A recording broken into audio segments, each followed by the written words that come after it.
very special edition, which we're calling the Winter Washout. I'm SUpriya Shrinate, because remember, the winter session was much awaited, not just for economic reforms, but big-ticket economic decision. And while the government did manage to get some key bills passed, the most crucial one and the big game changer, the GST, failed to pass the muster of the House. There was a lot of acrimonious environment in Parliament. How does Indian economy and the country really stand at the end of the winter session, and is it really a washout? We'll take it straight across to three very, very special guests: Nalin Kohli, Mr. Rajeev Gowda, and of course Jay Panda. Thank you very much, each one of you, for being with us. We shall begin with you, Mr. Kohli, because you represent the Treasury benches here. We at ET now believe this has been a winter washout. Do you agree?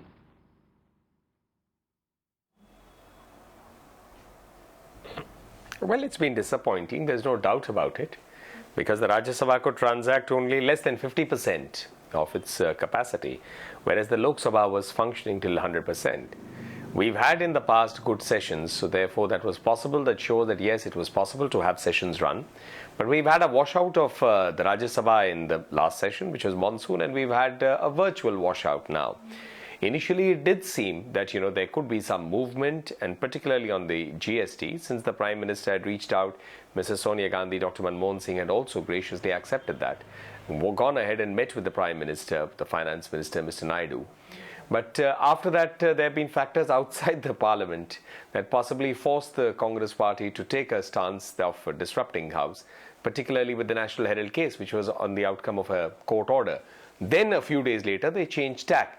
So we'll hope that good sense will prevail, and whatever movement in the positive direction has been made, like in the past, the parties can get to work together and pass bills like we've seen in the Lok Sabha and partly in the Rajya Sabha. Fair point indeed. And before I get a reaction from the Congress party, I must take it to Jay Panda as well, who's on the show. Jay, what do you believe? Has winter session been a washout? Well, it's not been a total washout in the sense that yesterday in the Rajya Sabha, the JJ Act passed, and we have had several discussions in the Lok Sabha. But I will say that it has been another disappointing session, because so much time has been lost to disruptions, and it is sad that we are still not able to find a solution to some of the many big problems that face India, which require legislation for it to go forward. Just before I take it to the Congress party, I must ask you, Mr. Panda, who do you blame for this washout? Is it the government that perhaps didn't reach out enough, or is it the opposition that was seemingly obstructionist? Where does the blame for this, disappointing session, that you want to call it, lie? Reaching out enough, I think, is a smaller part of the problem. This allegation has been there for many years, even for the last 10 years. When Dr. Manmohan Singh was the Prime Minister, the same allegation was there. This government has reached out, according to the statements made by, for example, yesterday, the Finance Minister in the Lok Sabha, and we have seen the Prime Minister call his predecessor and Srimati Sonia Gandhi ji. Now, of course, there is always room for the government to do more, to reach out more, to try and find behind-the-scenes solutions. But I think the far bigger part of the problem is that we are still operating with 19th century rules, which are coming in the way. These are systemic deficits. So until and unless we resolve those systemic deficits, like many other countries have done, many other democracies have changed their constitutional provisions so that there is no deadlock between the two houses. Unless we take some of those steps, unless we provide clear-cut rules so that opposition has a way to raise its agenda also, I think sadly we are going to continue to see these problems.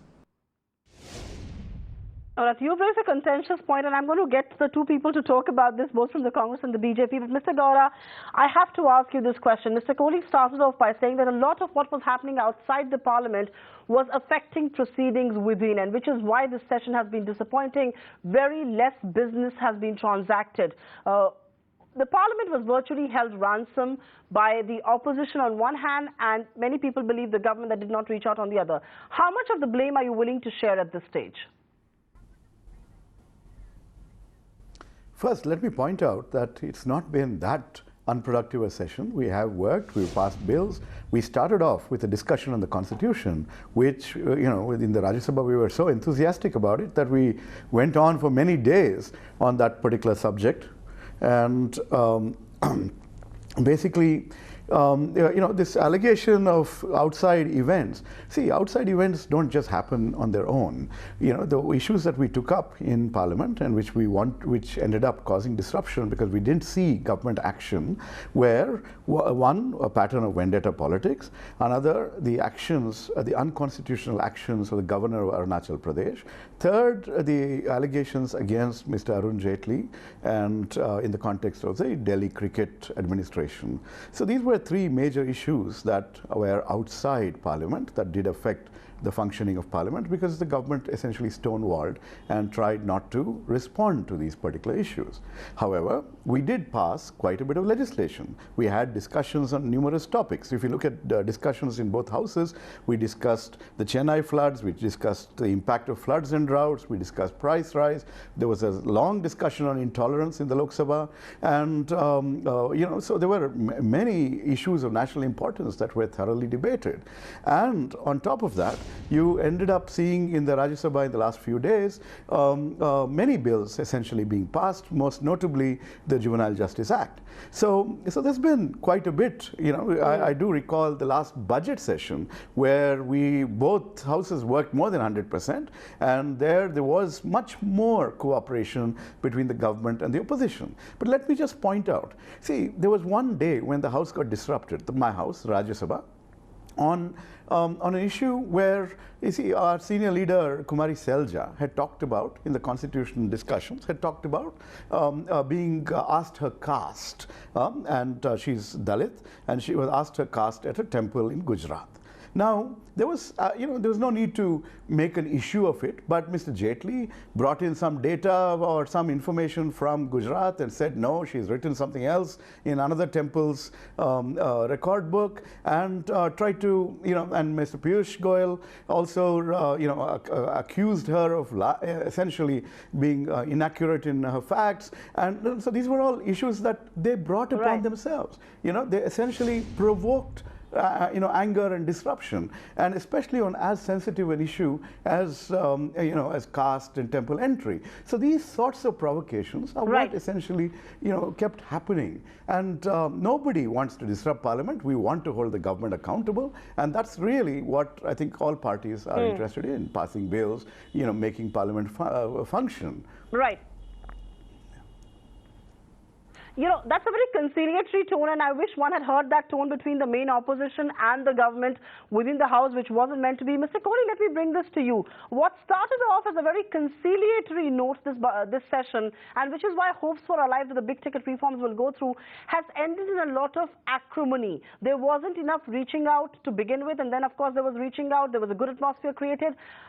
People have said in the past that what was happening outside the Parliament, the National Herald on one hand, or the passage of the GST bill, are delinked. How delinked really are issues outside of Parliament with proceedings within?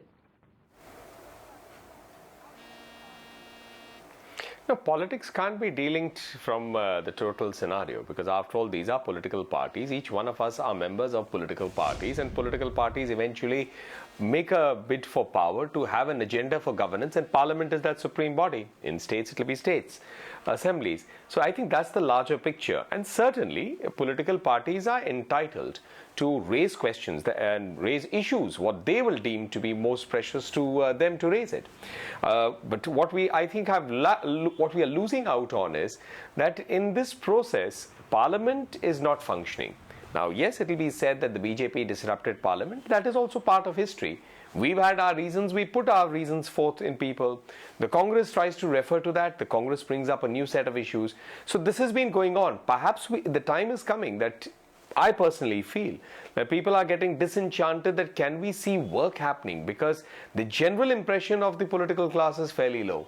And therefore, when you see disruption and we don't see Parliament functioning, I'm not saying only because of disruption, if they don't see healthy debates and other things, all of it, then more questions are raised. So I think the larger question is that we need to see how we can arrive at a formula keeping the opposition, because you can't have a Parliament without opposition, and at the same time you can't have a government not being able to work either.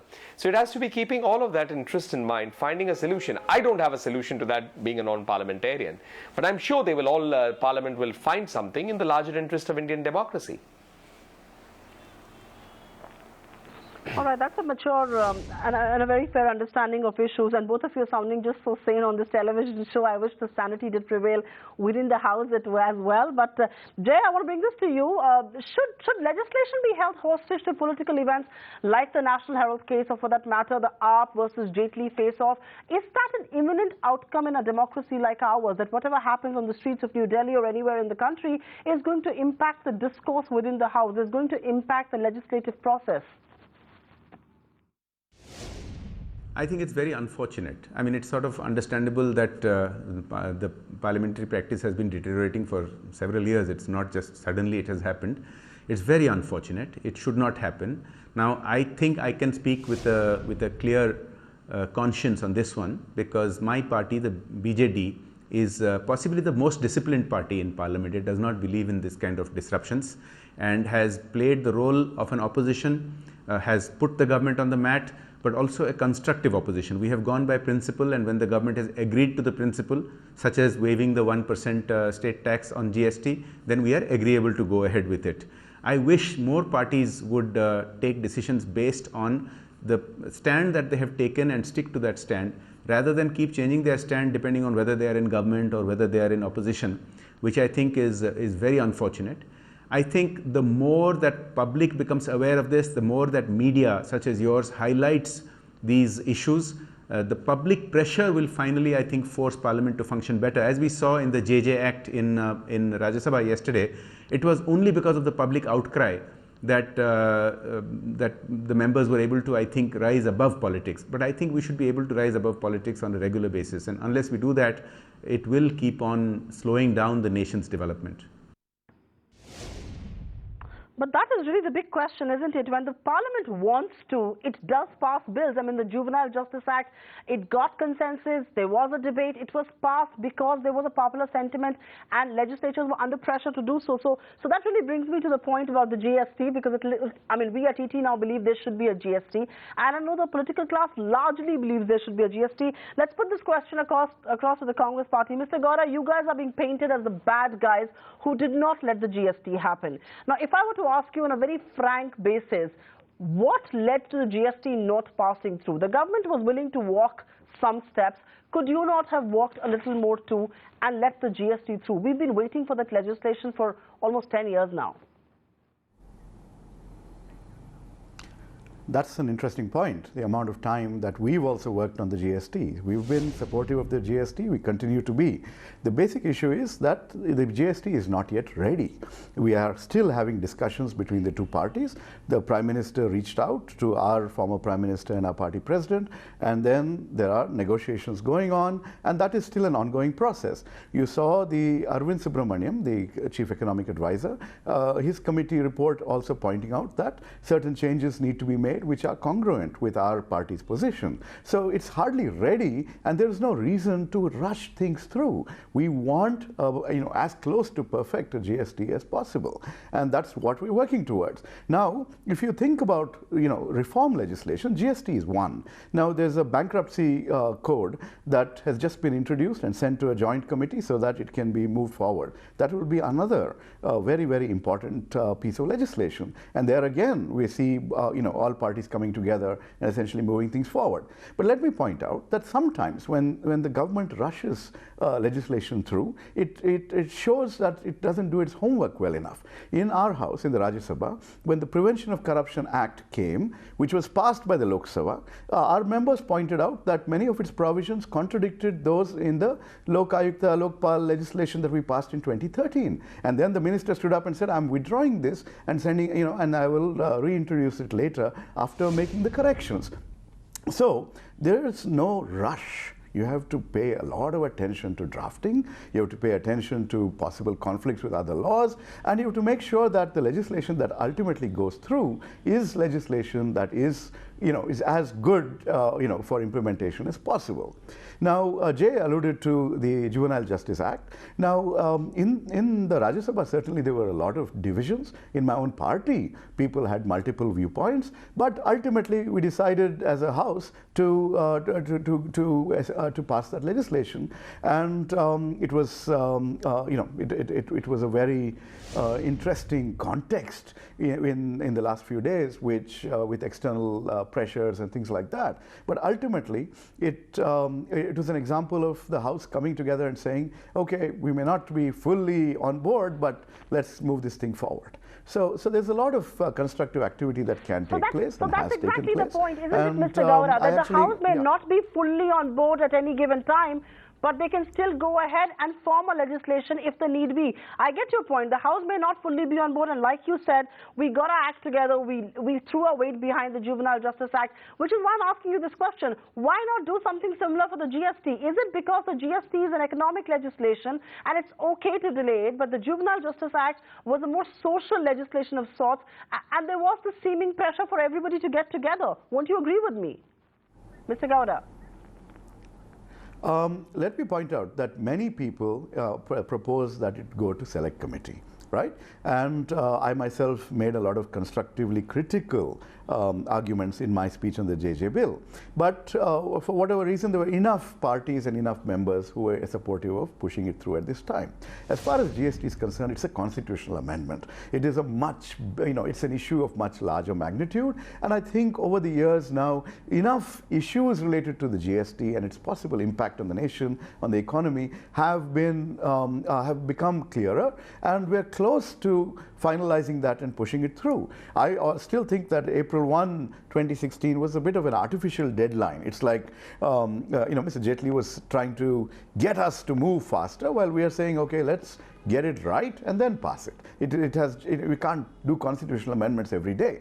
And so basically we will move in that direction. And I actually, frankly, thought, if you ask me personally, I thought that it would have possibly gone through this session itself. But, well, unfortunately it hasn't, and there are, the negotiations are still ongoing.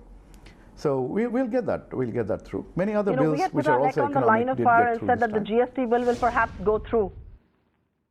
Fair point indeed. Just hold your thoughts there, because we at TT now also thought, given the consensus that was building, that perhaps the bill would have gone through, but it hasn't. Mr. Kohli, let's bring this to you now. It's an ironical bill, because the present finance minister and his predecessor, Mr. Chidambaram, have both said a delayed GST is better than a flawed GST, despite the fact that there is a lot of impatience in India regarding this legislation.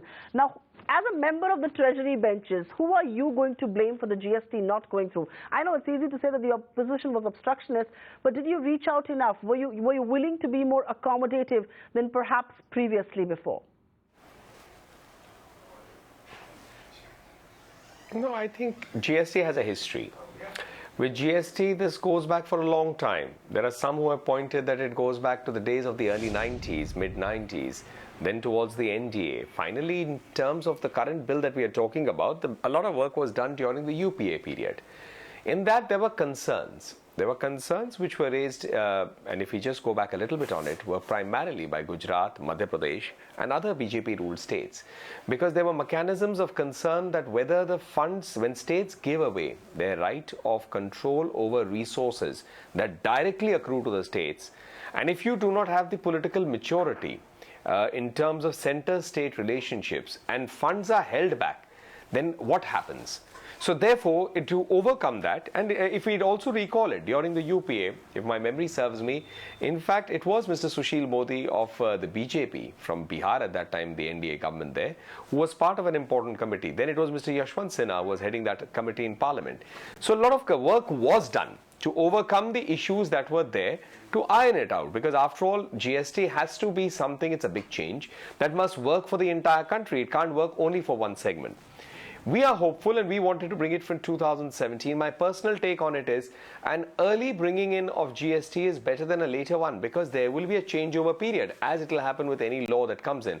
And as an advocate, I find that, if there is a period where, litigation can come in, it can get resolved also. So therefore, an early coming in is always better than a later one. And since substantive work has been done, it is doable. It's not that it's not doable. Broadly, I think the sense also has been of majority political parties that can we bring GST early rather than late. Now, whatever be the reasons, it hasn't happened in this session, which was a hopeful session.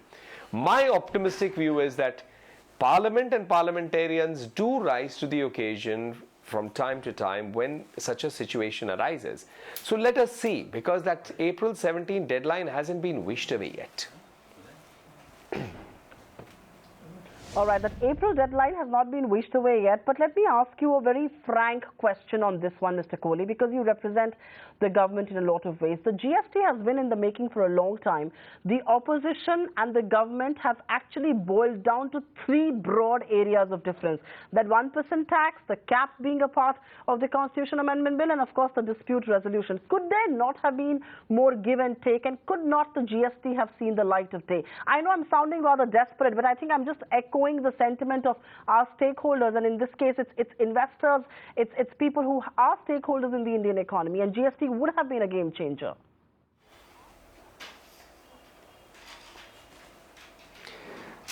One, the question is not incorrect, and the intent of a large number of people to see GST through is there. The expectation from industry, from those who understand that it will have a major spillover positive effect on the Indian economic cycle, and at a time particularly when the global economic situation is not that healthy, and India holds that potential to really grow very fast and become an extremely attractive investment destination. So I understand where that whole sentiment is coming from in terms of concern of why GST is not getting passed. I'm not an expert on it, but broadly, to change the dispute resolution mechanism outside the GST is a concern. That should you really have the courts adjudicating, or when there is a council, the structure of the council itself, if I recall correctly, it's about 2/3 is the states and 1/3 the center. In any case, it has to be a 75% majority there, almost 3/4, before you bring in a change. So what the Congress has proposed is bringing it the states to 75% and the center to 25%. So one question that arises is, will you be weakening the center completely? So is that desirable in the federal structure that we have? Because there has to be a balance between the union and the center. We do understand India as a federation of states in that sense, and the states is where the action is. But there has to be a balance in that.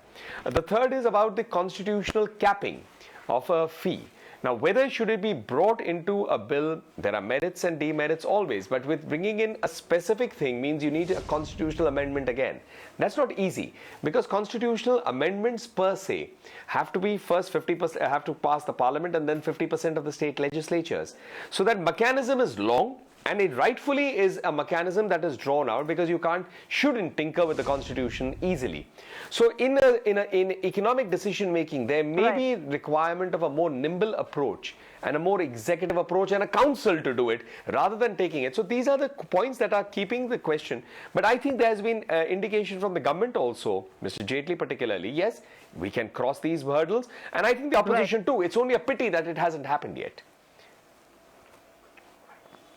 It's a pity it hasn't happened yet. Mr. Panda, do you expect, realistically speaking, you're the neutral party on this one, do you expect the GST to sail through the budget session?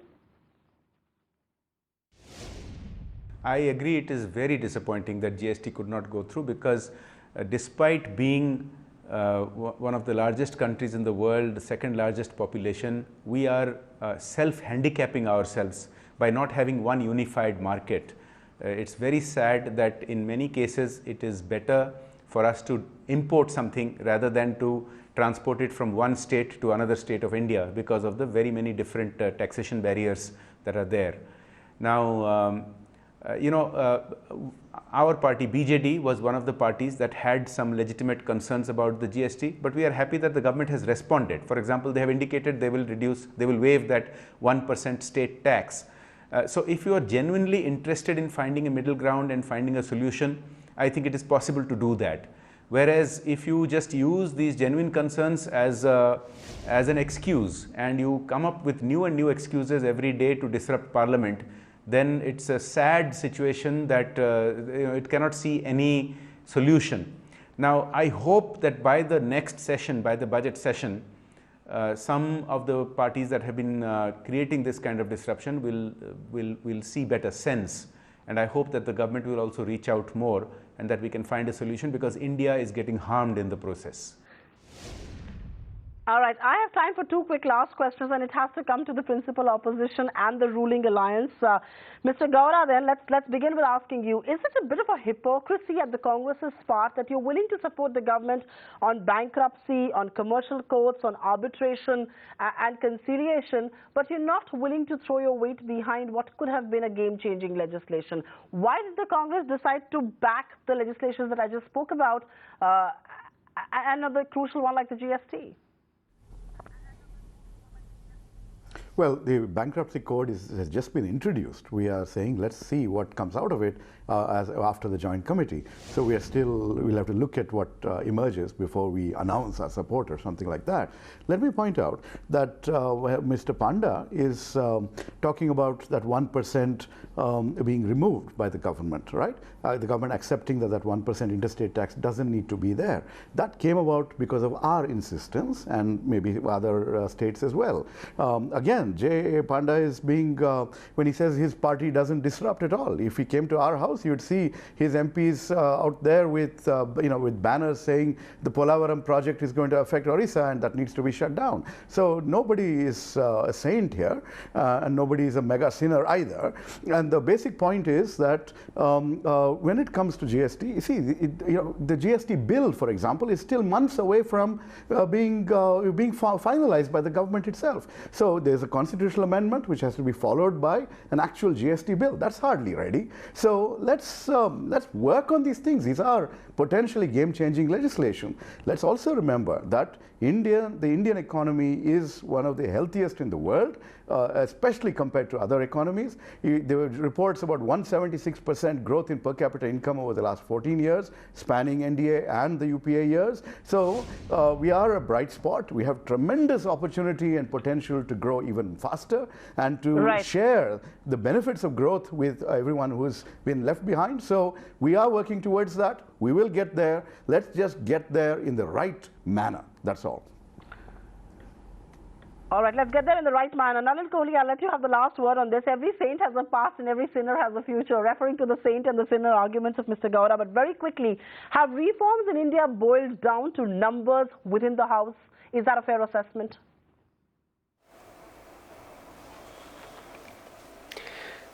Well, big ticket reforms, certainly. If it's a constitutional amendment, certainly.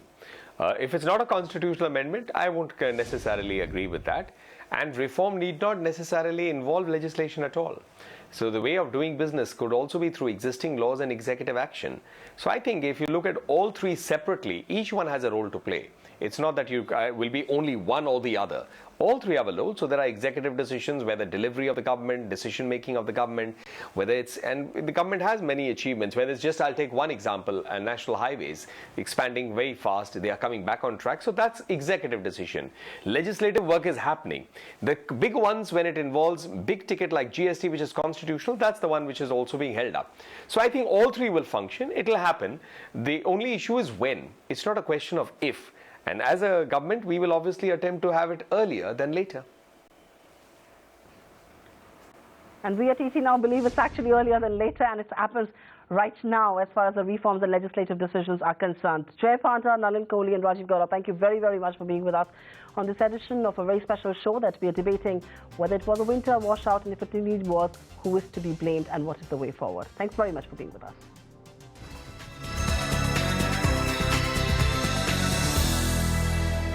Find us on Facebook at facebook.com/ETNow and don't forget to click the like button. You can also follow us on Twitter at ETNowLive. To stay updated with all our programming, hit the subscribe button on our YouTube channel by logging on to youtube.com/user/ETNow.